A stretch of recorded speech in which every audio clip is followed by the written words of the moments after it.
Israeli সোলজাররা উপর থেকে বোমা মারলো, তারাও মানুষ, তারাও কি ওরাও রক্তে মাংসে মানুষ, ওদেরও পরিবার আছে। বোমা মেরে যেই মেয়েটাকে তারা অনাথ বানায়, ইয়াতিম বানায়, ও কিন্তু বাসায় ওর মেয়েটাকে রেখে আসছে, ঠিক কিনা বলেন?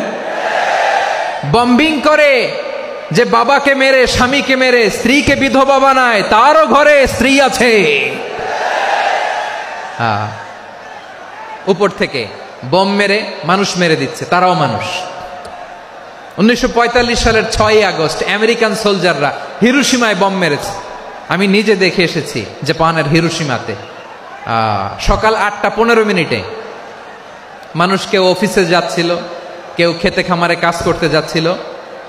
লিটল বয় নামে একটা বোম মেরেছে তারা।